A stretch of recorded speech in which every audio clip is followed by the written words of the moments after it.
you just tell us a couple of things that you guys are doing to market to the masses for Grammarly? Yeah, of course. We use social media actively. So are active on Twitter.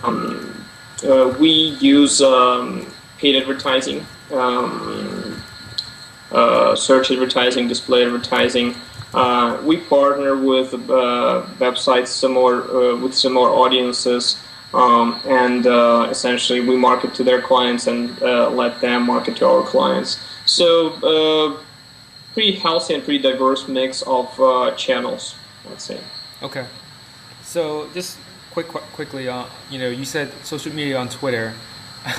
How does that go? Are you saying are you looking for grammar mistakes and say, hey, use this software and get all the grammars out of your text, or what are you using the Twitter for? Not as you described. What we do on Twitter and Facebook is we post any information that might be relevant or interesting for users who are our target audience. So writers, students, anybody who's interested in improving their grammar, and it's a mix of light content, maybe tips, advice, sometimes even humor, and fundamental content, something that an instructor would use to kind of strengthen the course. Okay, yeah, makes sense.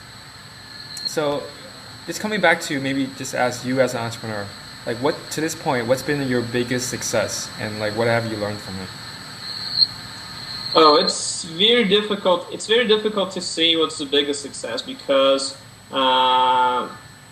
things that I did in the past were much smaller, and they don't seem like big successes now, because you always do more and do something bigger and bigger. But then, if you think back, at that time, that success might have been, in absolute volume, it's bigger now. So I really cannot think of what's the biggest success. Well, okay. How about when you guys sold the product to Blackboard? What was one of the biggest lessons from that enterprise? Okay, yeah, that is a good question. It was a number of lessons. One was the most obvious one probably was patents. Yeah, we didn't have any patents on our plagiarism detection technology, and if we did, we'd be much better off. So that's lesson learned.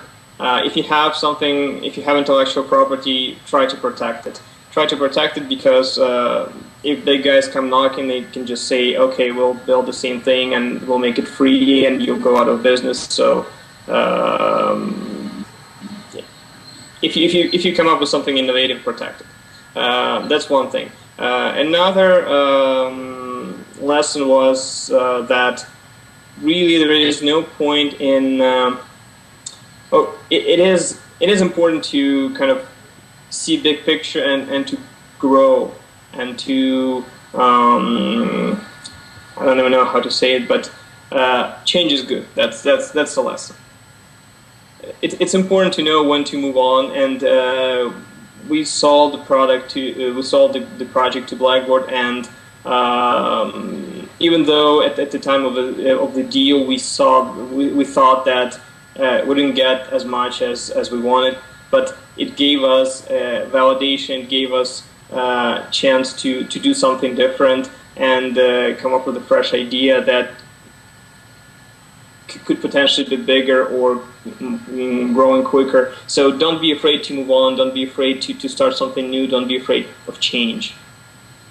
So actually I'm really surprised that Blackboard even bought the product, given that you didn't have any patents on the software. Well, it's not a trivial thing to develop. It is a significant investment of developer talent. So it's not like a simple app or a website where you can just look at something that's done and copy it, because it has a lot on the background that's not obvious, not visible, and it's very difficult to copy. Okay. What about some setbacks and that there were some good lessons from that? Just things that you didn't think were going to happen, or things that didn't go as planned, and you learned about it. Well, obviously the pants being one big one. Any other ones? No big ones. We were lucky this way. We didn't have anything that could that was like big storm or big disaster for us. We were lucky in the sense that most of the things went as planned.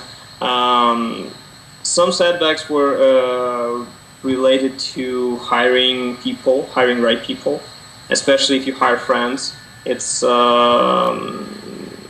even if they don't perform poorly, but they just don't grow as you expect them, it's very difficult to kind of tell it or to explain it or to deal with it. So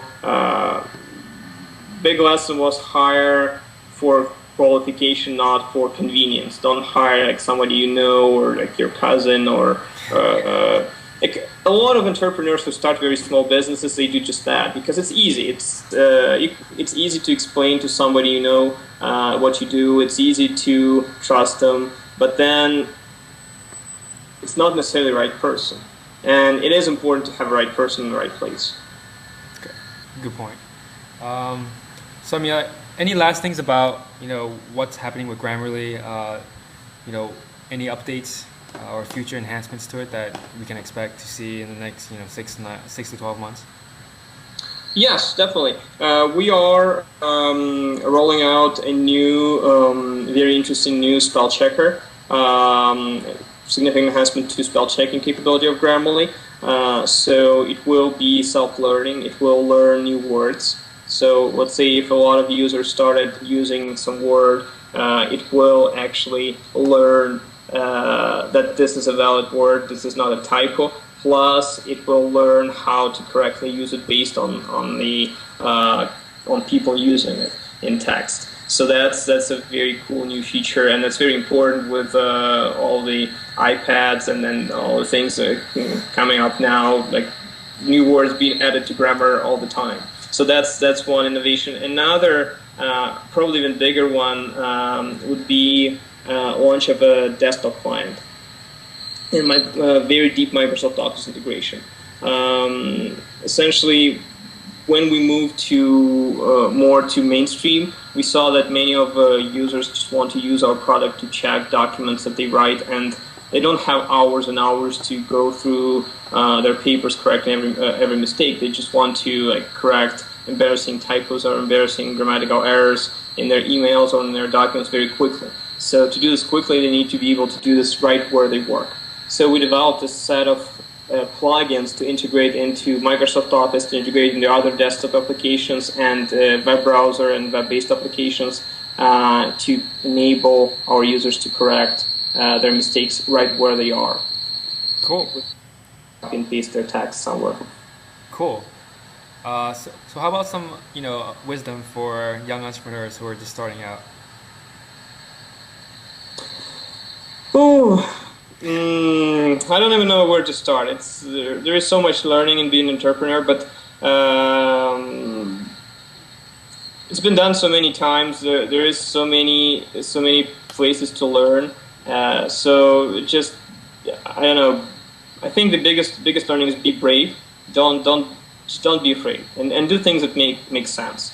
If you don't see how this makes money, it probably will not make money, or you will need to borrow a lot of money before it makes money. So if you don't see, if you don't have huge funding, think of something that kind of is simple and you see a clear path to at least to some revenue.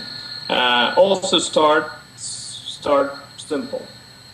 A lot of times we and other entrepreneurs I work with came up with ideas that are very complex, involve many people in many sides, many parties, and it's just a tiny little thing and it all comes crashing. But if you come up with something very simple, you can then make it work very well and then build on top of it. So that's probably the best way to build any business. Great. Max, thank you. Sure. I'm sure the viewers will learn a lot from this. So, thank you for your time again, and thanks for telling us about Grammarly. Okay, thanks a lot. All right, thanks. Bye.